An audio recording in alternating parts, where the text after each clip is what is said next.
Hello, everyone. This hour on Verbling, the next in my Hot Topics series. Today's hot topic, a look back at 2014. What have been the most important events and developments of this year, and how have they shaped us and our world? We will read, discuss, and watch even. I've got some photos. What was? Oh, I can't speak. Read, watch, and discuss what was and what we think will be in today's hot topic. So we'll be beginning that in just a minute. First, a little bit about me. I'm John Eric, your Verbling teacher for this hour. I'm an American teacher from New York, hanging out in Lisbon, Portugal to bring you this class. By the way, here are 3 quick rules to help you participate.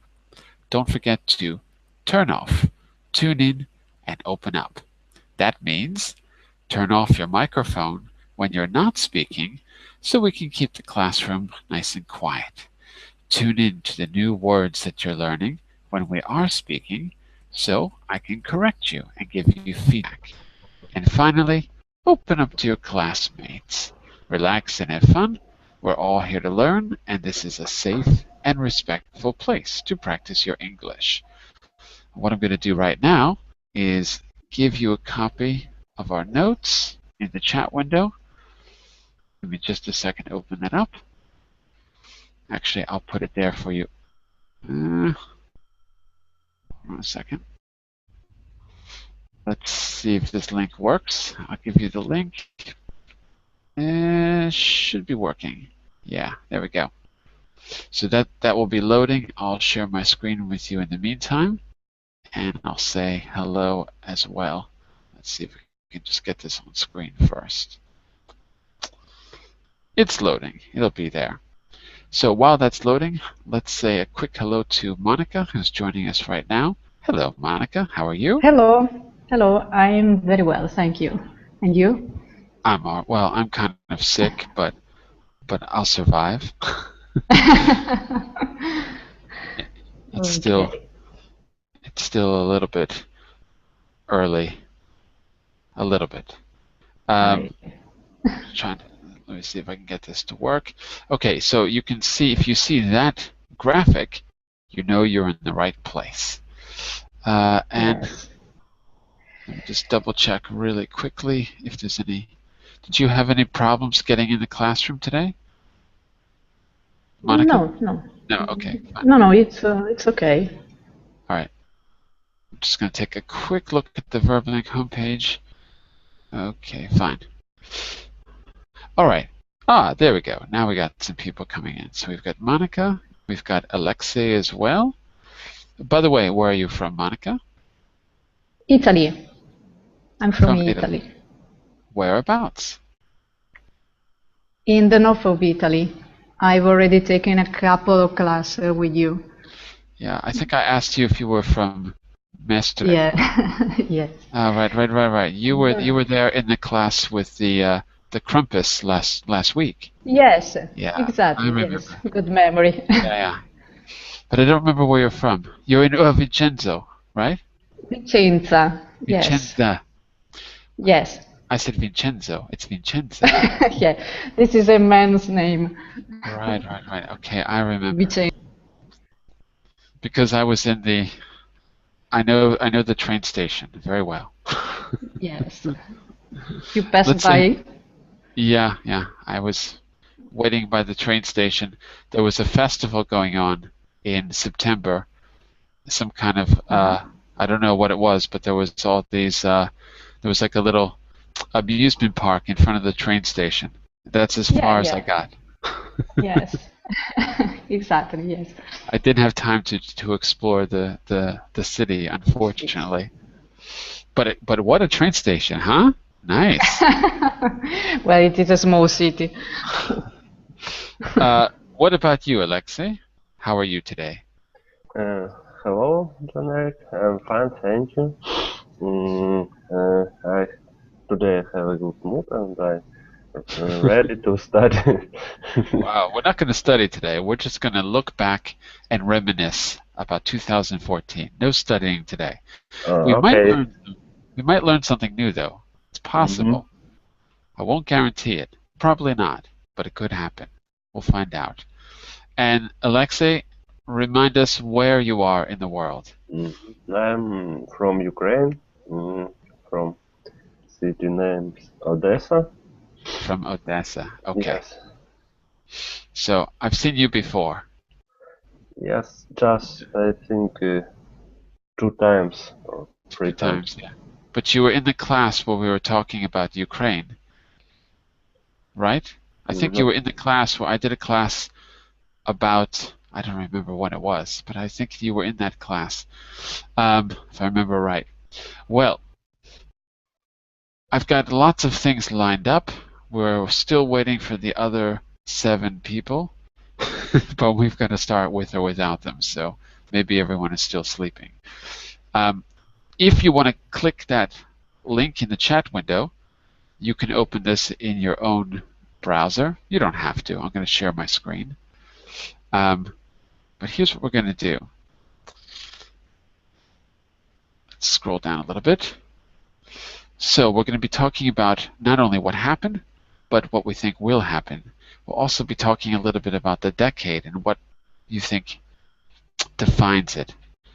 In fact, we're going to be reading about a way to name or define a decade, the little trick for naming it, and we'll look at some of the names of previous decades. So it'll give us a way to talk about the present in a more historical way as well. But let's start with 2014. So let me update my table of contents.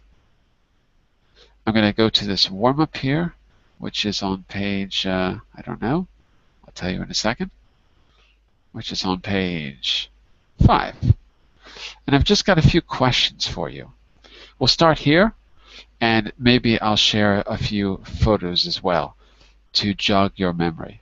So, first question to warm up. What do you remember most about the past year? Just out of curiosity. What makes 2014 different than all the other years? What stands out for you? Monica, why don't you start off? It could be something in the news, could even be something personal. It's up to you. You know what? I'll start. I'll start before you Yes. go. I know what was interesting for me about 2014 because I moved to Italy. I had to move back, but I moved to Italy in September. I went to Venice, and then I had to actually return. So I'm not there yet. But in 2015, I should be going back. So that was unique. I saw Venice for the first time, and I had never planned to do it, but it just kind of happened.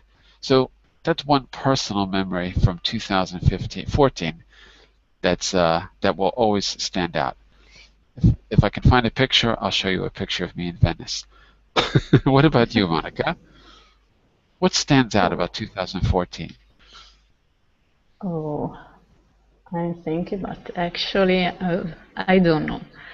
Uh, Personally, nothing particular comes No, out. nothing happened in all of 2014. No, Amazing.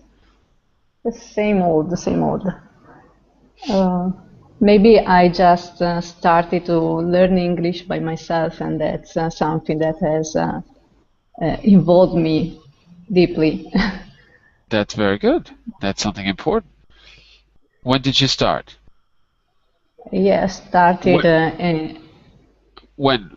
Recently I or earlier? yeah a year ago. A I year ago? started to yes, I started to learn it by myself. So it was something important for me. Well, here's what we're going to do. I'm going to take some Yes. things that we remember and we're going to put them on a timeline. I'm going to try anyway. Let's see if I can get this to work. I made one and it disappeared. I don't have the link. Let me see if I can open this again. So for you, I don't know why. Change plan. Yes, I'm a student. I already did this. It should be there. This is a pig.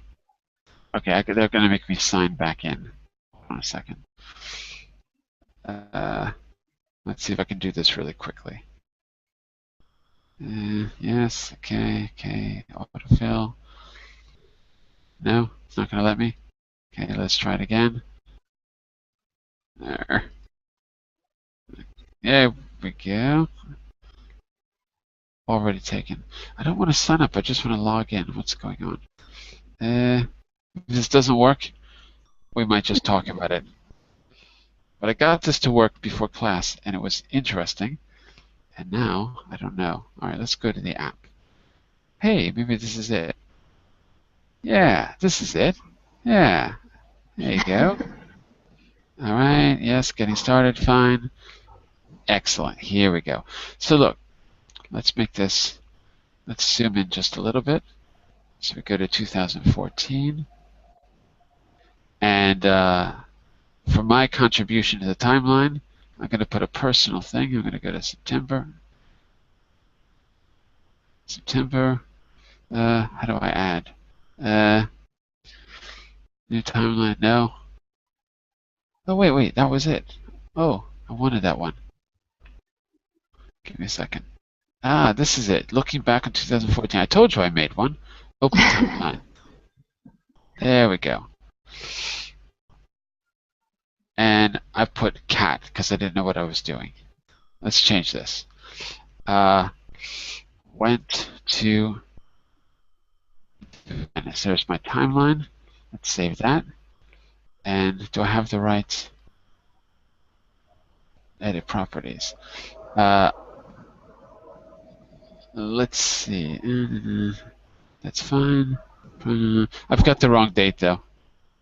Anyway, and this should be, this is a picture of a cat. I don't want a picture of a cat. I want a picture of Venice. And so what we're going to do, we're going to add your 1-year anniversary of learning English. That'll be yours. Unless you can think of something else, we can add it. And then we'll see what else we can do. So here's Venice. Let me get a picture of the bridge or something. Here's a good picture. We'll go with this. There we go. View image. Copy. And I'm going to add this. I don't know if I can do this quickly, but we'll try. Save. Now the only problem is, why can't I see the picture? Let's make that a little bit bigger. There we go. Yeah. So there's me. It's in the wrong date. It should be September, but anyway, I'm just learning how to use this. So let's say December. Let's go to December. Double click. And this is Monica's 1-year English anniversary. Seems like a good idea. And to celebrate, you can give me a link if you want, but temporarily I'll give you an image that I find. First image, yes, it's okay. English. Yeah. These are really bad images. How about this guy? No, that's stupid. I don't know. Okay, we'll go with the flag. There we go. Yes, exactly. I will choose this. Flag, save it. All right. So we're filling in our timeline. Alexi, what can you add? Think back to 2014. What stands out for you? In the news, in your personal life, what do you think is defines 2014? What do you remember? I remember only positive things, and I think it was a good year for me because I start learning English too, and it was, I think, a great decision. And in the end of that year I start learning English with WordBlim. Mm-hmm. I saw here many interesting and professional experienced teachers. There you go. Yes, and now I am going to improve my English. So 2014 is the English year. Yes, English year, but I have one more thing. I finished my project, what I work since I have been working since 2013, and it was good for me too. And when was that? When did you finish? It's a building construction. When did you complete it? In the end of 2014. Sorry, when? Repeat? In the end of At the and the end of 2014. in December or earlier? Let's put it on the board here. In December, yeah. In December. All right. So I'm going to add one for you, which is exercise project complete. Mm-hmm.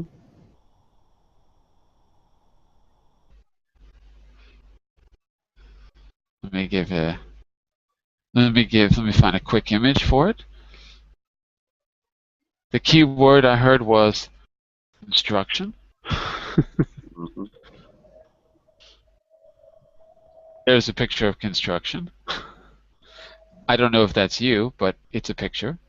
Yeah. It's all right. It's no matter. I'm going to add this over here. Save it. Oh, we got to make you a little bit bigger here. Let's put you at 40. Save.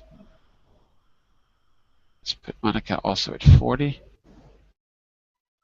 So it's not too big. Save. And this should say John Eric. John Eric. Venice. Save. All right. So that's what our timeline looks like on the personal level. We've got Venice, we've got our construction project, a little flag of English at the end.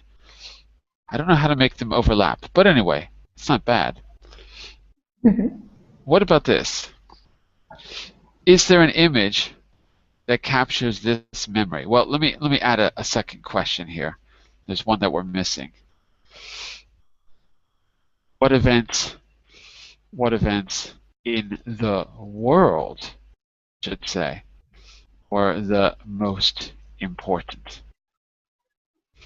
So actually I'm going to put those two together because we're going to make a little timeline. So now think about what happened out there in the world, positive or negative, whatever you think defines the last year. I can tell you what I think of, which is Ferguson. There's two things I think of. Ferguson is the first. So Ferguson, Missouri will stand out as a news item. You've got Michael Brown there, and I think I'll use this picture here. I think that was, you know what? What a strange thing. That's the wrong picture. Posters are showing. No, that's okay. That's good. It's fine. The only thing is, I need a time on this because I remember August, but maybe it was later. Let's see. Come on. This is a little bit slow.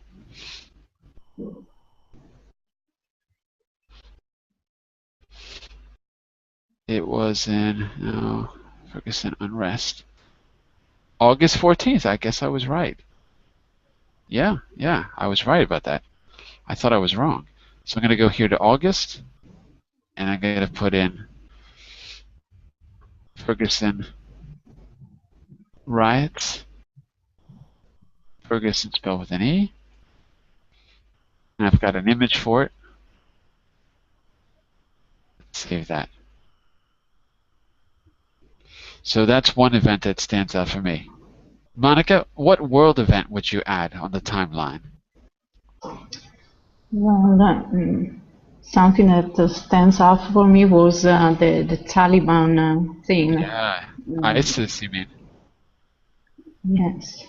Actually, yesterday I saw a video of two Italian girls that are held by Taliban right now. But is it the Taliban or is it the ISIS, the Islamic State Yes, group? something related to them. One of these groups. I can't remember the name. It's another one, but yes, I always think of Taliban Right, in right, right. general. Do you know the names of the girls? Oh, I can remember now. Oh, Greta, maybe. Let's see if I can. Let's see if we can find out specific. No. No, it's not this. But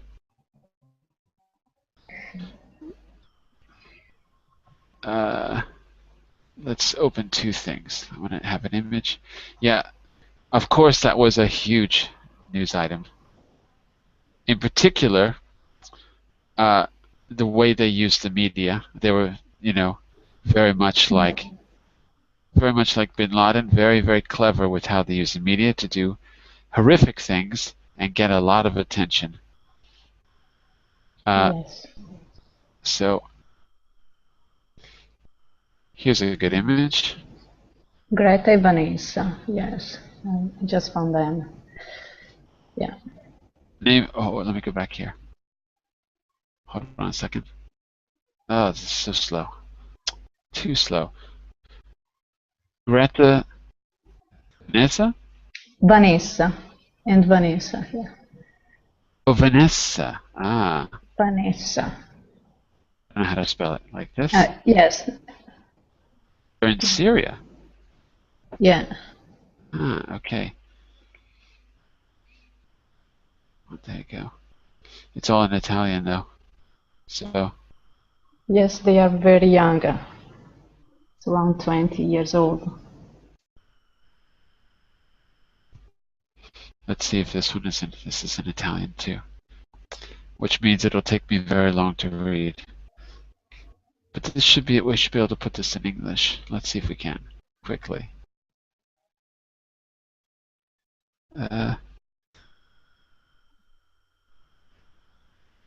Let's go English.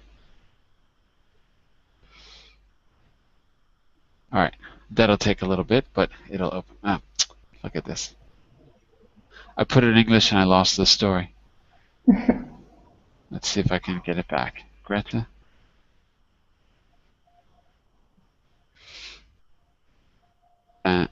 Nessa.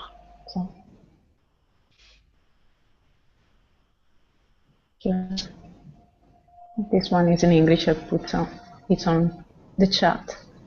Okay. All right, I'll open that. But anyway, let me see if I can. Let's go open that first.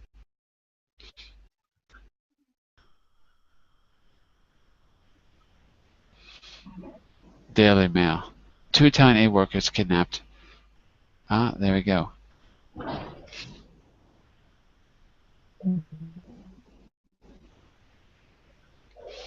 And do we have a date? I think they were kidnapped in August, and we have the first news about them in these days. There was a video uploaded in YouTube, as usual. Right. Wow.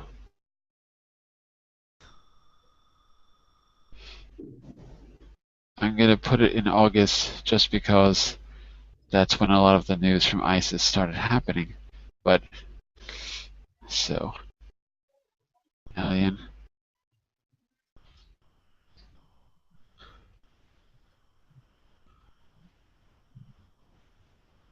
camps.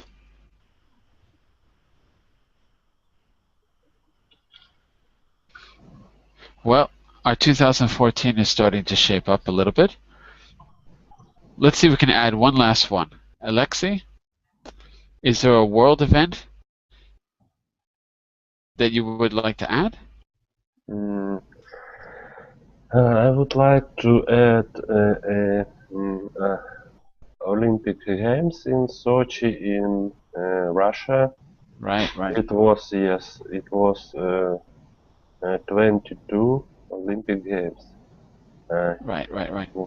Let's see if I can get a picture too. So that's the Winter Olympics in Sochi. Winter, yes. Let's see if we can. That's the one where the Olympic circles, the rings of the Olympic circles didn't open. There was only 4 instead of 5.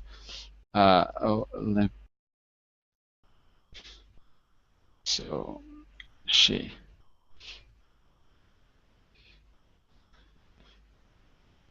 I wanted to get a picture of those rings. Do they have it here? Yeah. Well, they have it at night, but they don't see the ones that are there. That's the one I want. There's the image that everyone will remember. And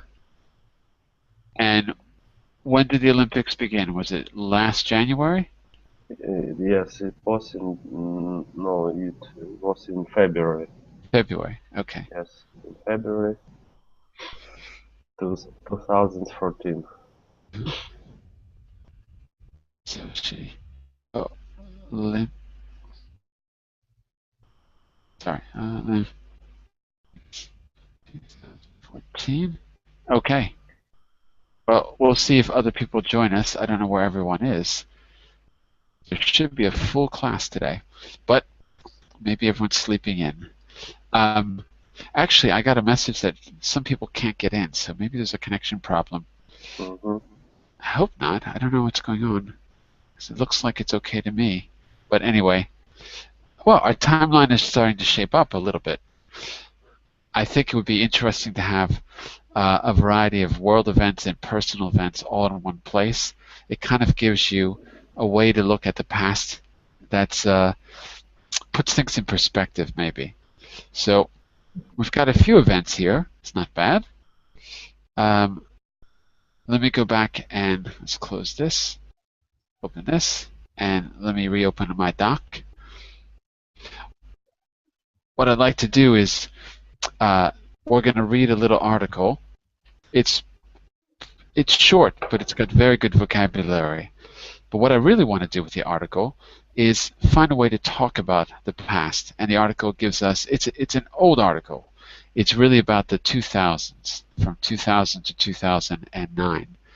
But I thought it might be a good way for us to talk about the past because it gives us a few ideas about how to do that. You'll see in just a minute. And it's kind of funny. So I'm going to scroll down. So the article is there, Naming the 2000s by David Siegel. This is a New York Times article.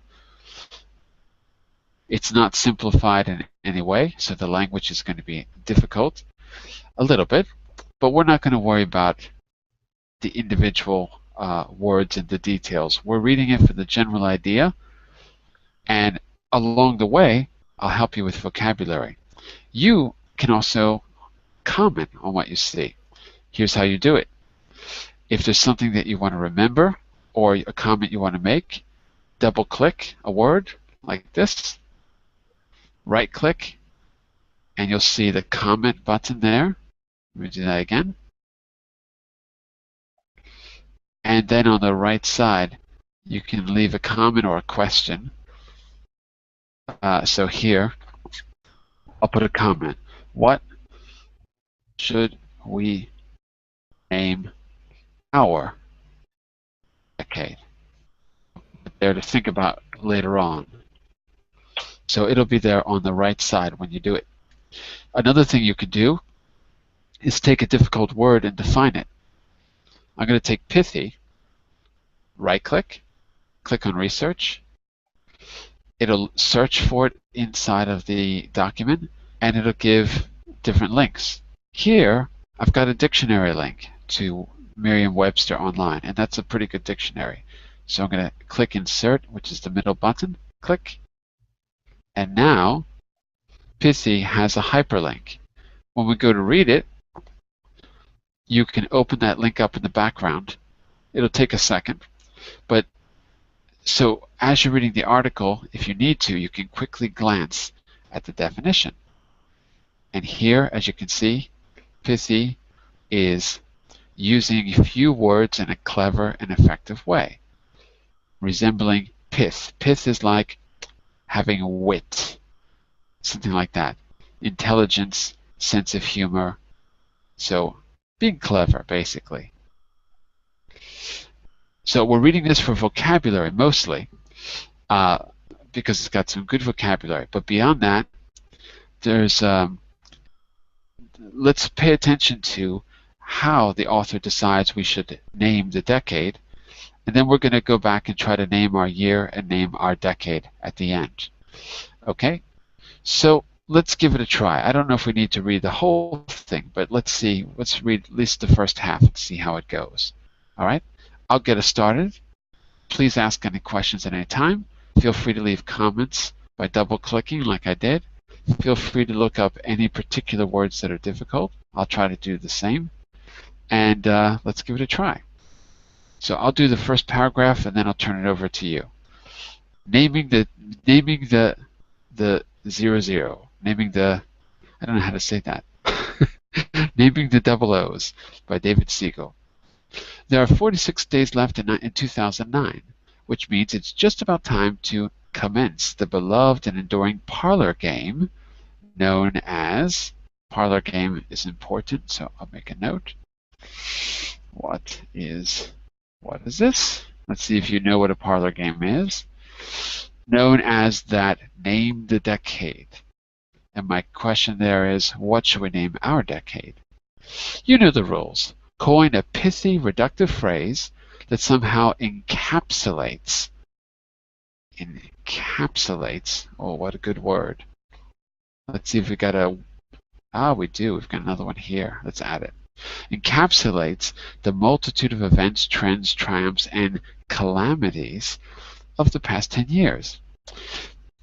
If you can also rope in some of the big personalities and consumer obsessions, that's a bonus.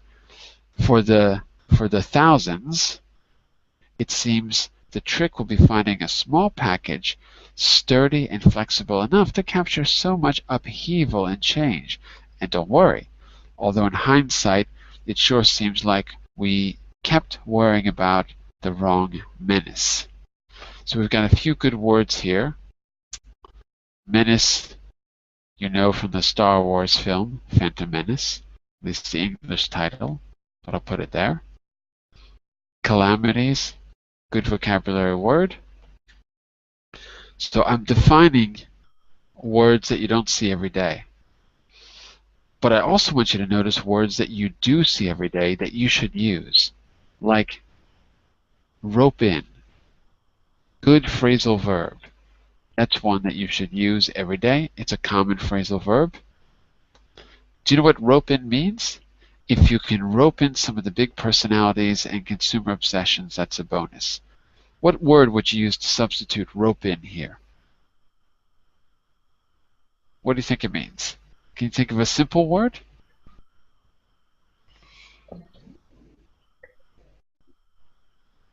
Any ideas? Want to make a guess?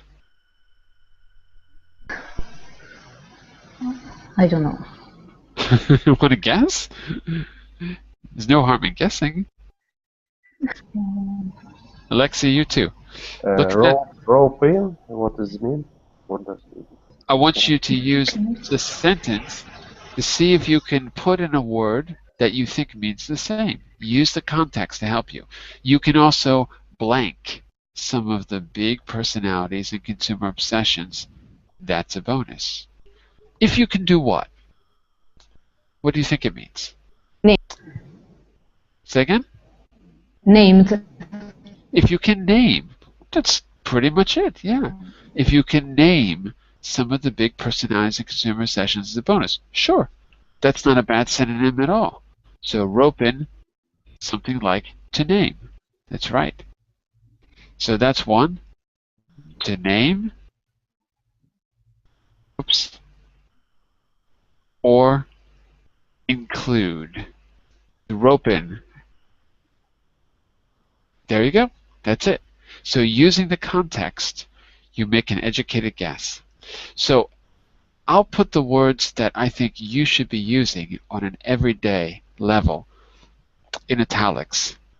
And I'll put the words that are really difficult that you might see when you're reading. I'll try to add a link to those.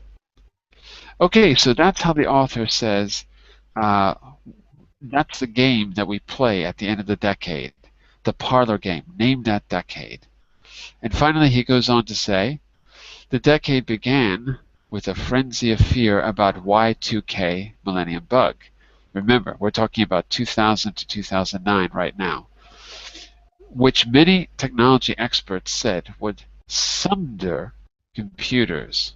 Oh, that's definitely a vocabulary word. Would sunder computers.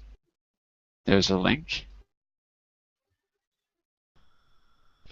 Crash jets wreak havoc in every corner of the globe. Wreak havoc is another common expression you should use, to wreak havoc in every corner of the globe.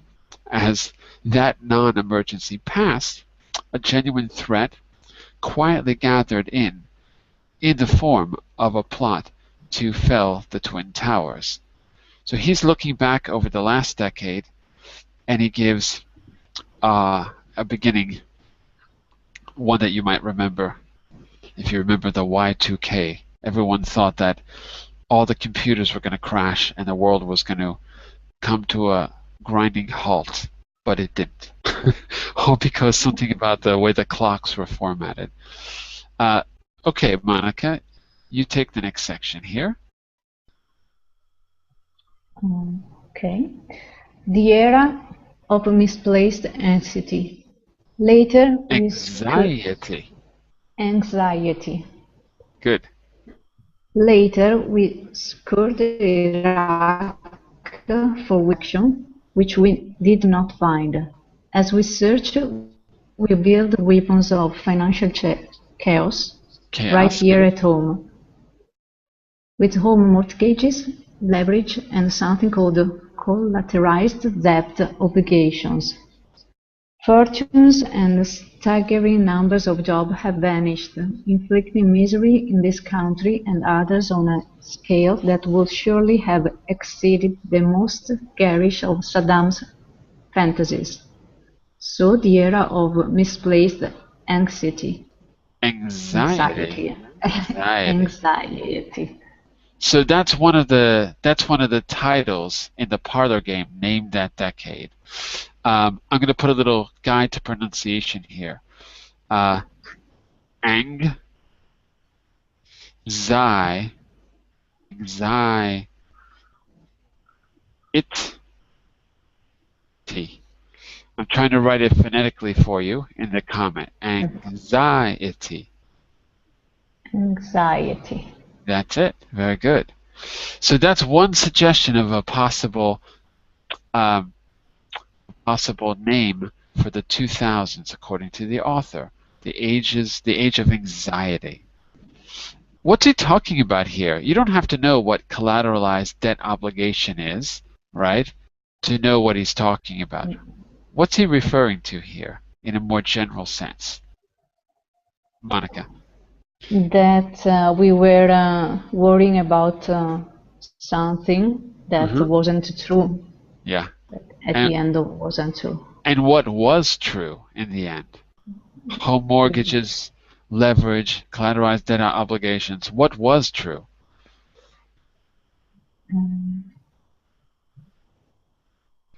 All those things are those things that we normally talk about?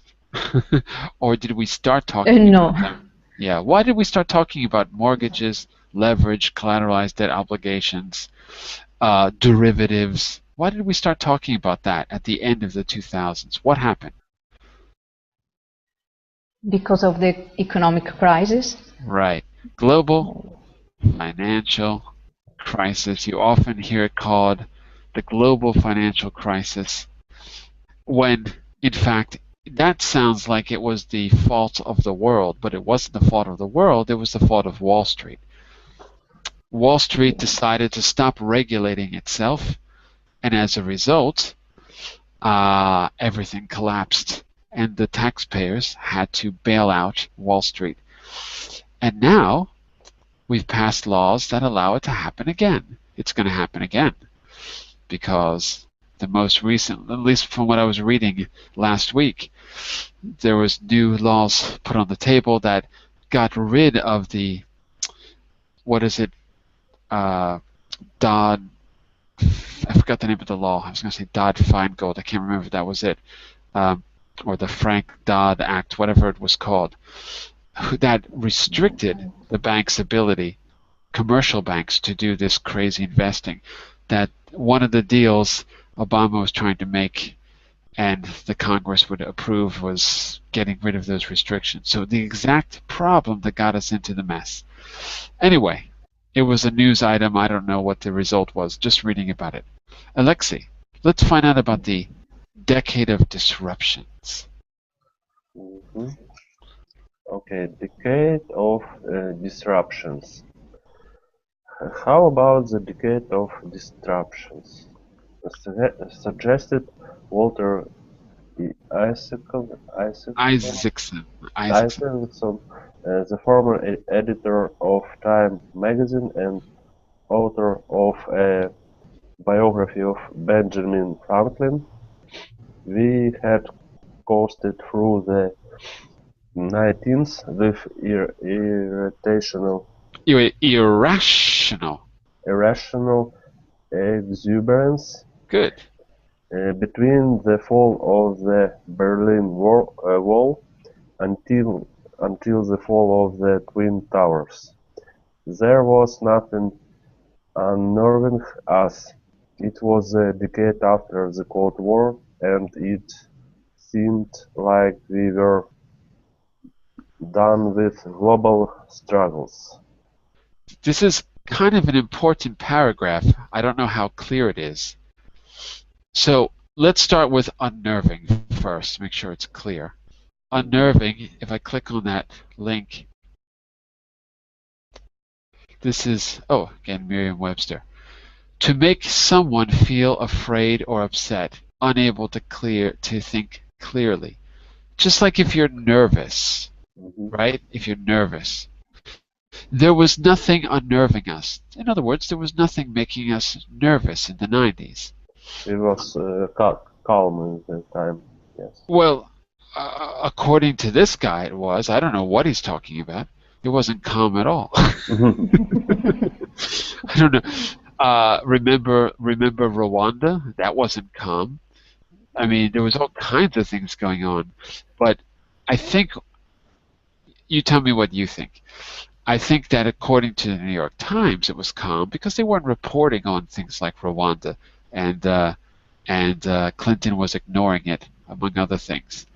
But the biggest story that I remember in the 90s was Clinton cheated on his wife, and the legislature wouldn't leave him alone because he lied under oath about it. And the population didn't care, but they made such a big deal out of it, they actually fired him. First president to be fired in like 100 years. And they didn't follow through with it, so he continued to be president, although he was actually fired, he was impeached. That was the story that was making all the headlines, while there was plenty of stuff happening. So I think according to the culture, this particular culture, nothing was happening. It was financially a lot more stable, that's true. So unnerving, something that there was nothing making us nervous. Then we've got this part here. I don't know if you remember this. Then We get to a decade that begins with 9/11 and we realize we will be involved with a global struggle. And the decade has various financial disruptions. The dot-com bubble, that's something that you'll hear. It's referred to as the dot-com bubble, so you'll hear that a lot if you haven't heard it before. The dot-com bubble. Enron, almost the same thing. This was in the energy section, culminating in the one last year, the global financial crisis. At the time this was written, they didn't have a name for it, I guess. It's been a decade as bumpy as the 90s were blithe. Oh, another great vocabulary word that you don't hear every day. The upside of disruption is that, let's add the blithe here. The upside of disruption is that it's flexible enough to capture both the financial meltdown and the wars in Iraq and Afghanistan. But if you want to just focus on money, but what if you want to just focus on money woes? Meltdown, another great vocabulary word, everyday word that you should be using, meltdown. Let's see if we can figure it out from the context really quickly. The upside of disruption is that it captures both the financial meltdown and the wars. So, what do you think financial meltdown means, just from the context? Well, you know what melt means, right? What does melt mean? Think of an example if you're not sure how to define it. When does something melt? When something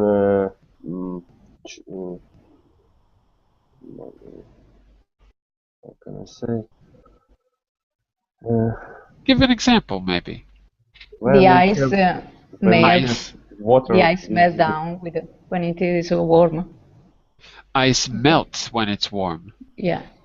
Not melts down, but ice melts when it's warm. That's it. Yes. Okay. And Alexa, you were saying? When we have cheese and we can melt. Yes. You can make a cheese melt. You can make a exactly. Hey, make a pizza. There you go.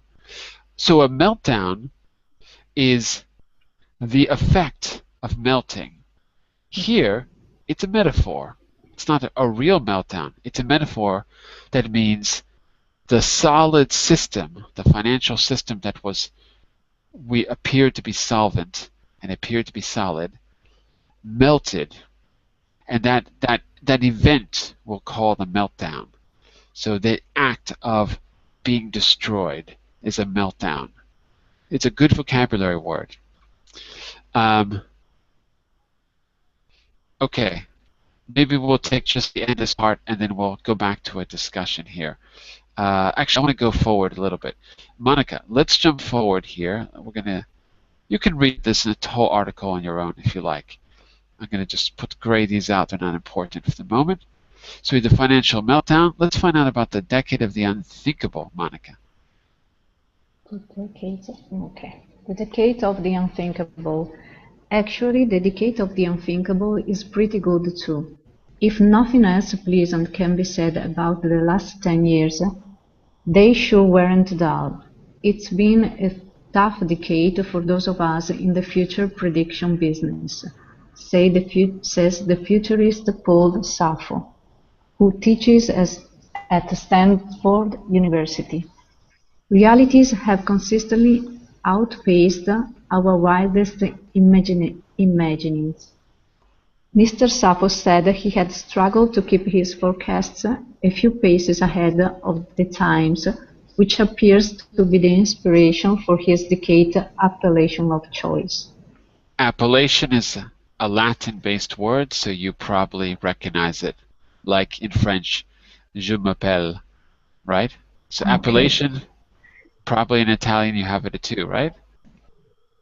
In Italian you say... It means something? Give a name? Give a name, right. So appellation, the naming of his decade, the appellation of his decade. This is not an everyday word. We never use it, so it's fancy. But outpaced, that is an everyday word. That's one you should use. So look at that sentence. Realities have consistently outpaced our wildest imaginings. So what do you think realities have done? Remember, this guy is a futurist. A futurist is someone who tries to predict the future, write about it. They get paid to do that. They have to use evidence. It's not just some opinion. It's based on fact. The most famous futurist that I know is Kurzweil, Ray Kurzweil, who was hired by Google to become the official futurist of Google, to predict new trends and be on top of them. Like, for example, deciding the processing speed of a computer. Ray Kurzweil was famous for consistently predicting that processing speeds, he wasn't the first to say this, but he's the one to make it famous, that processing speeds would double every so many years. I forget what the rate, and that it speeds up. So the fastest computer in 1950, wasn't faster than a human brain, right? Or not much. Yeah. But he saw there's a Moore's law, whatever, that he was using, and he pointed this out, became very famous. One of the many things that he's done. So look at that sentence. Now that we know what a futurist is, what does outpaced mean? Realities have consistently done what? Reality have gone beyond our. Gone beyond sounds good. To outpace is to go beyond, because pace is when you're in a race.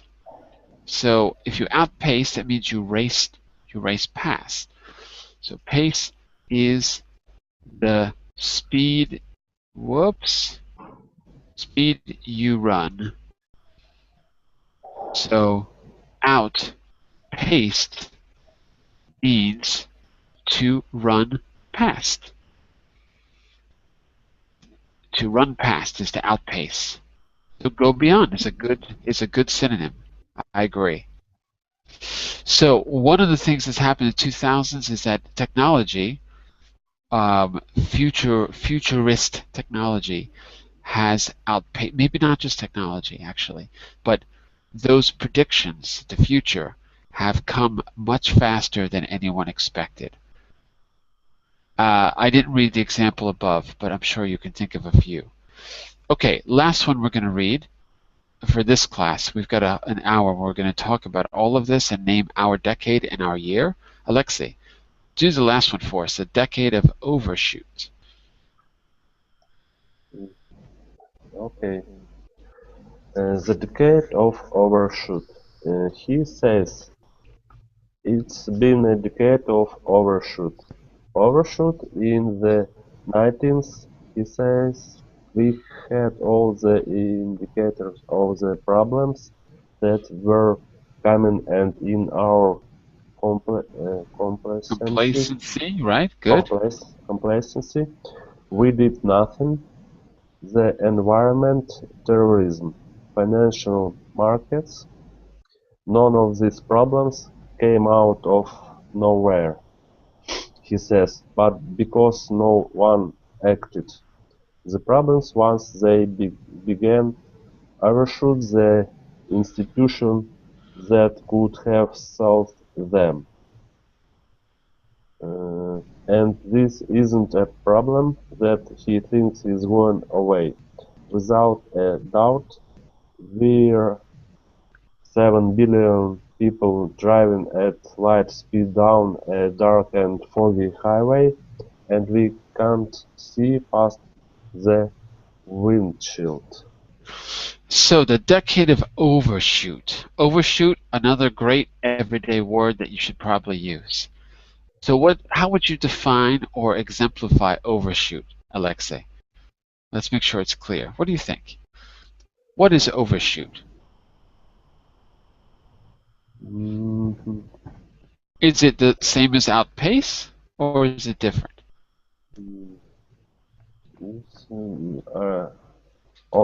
is overrun and I think. Overrun. Something like overrun. Yeah. We have an expression, to miss the mark, right? Miss the mark is the same as overshoot. Like if you're doing archery and you pull back the bow to shoot the arrow, and the arrow goes past the target all the way, right? All the way over. You have overshot the target. What do you think, Alexei? What do you think about this guy, Paul Staffo's idea that the 90s, that the 2000s were the decade of overshoot? In other words, we just missed the mark. We kept missing. All none of the predictions were right, in a bad way, quite a bad way. So he seems to be including terrorism as well as the financial crisis. What do you think about that idea? Do you think it's true that we constantly miss the mark? Misjudged, in other words? I think so. It was a wrong idea. A wrong idea. Mm-hmm. Yeah, quite often. Yeah. Yes. What about you, Monica? Do you think that, so now we're not talking about 2010 until now, we're still talking about the 2000s until 2009. Do you think overshoot is a good way to describe it? Yes, I think it's a good way. Maybe we didn't see the real problem, as the author says. Sort of, as the expression goes, caught with your pants down. caught unexpectedly. Yes. Okay, well, what we're going to do is name our decade and see if we can put an historical context to it. All right, but we're going to have to do it in the next hour because we're out of time for this hour. Okay, so I'll be back in just a minute to do the second half of the class. We're going to be naming our decade. I've got an article from the Futurist Society of America, I think actually the Global Futurist Society too, that'll help us look at some predictions for 2015 and beyond. So we'll be looking at that as well. All right? I'll be back in just a minute, so stick around for the second hour. It would be great to see you again. Bye for now, everyone. Bye for now. Bye. Bye-bye. Bye.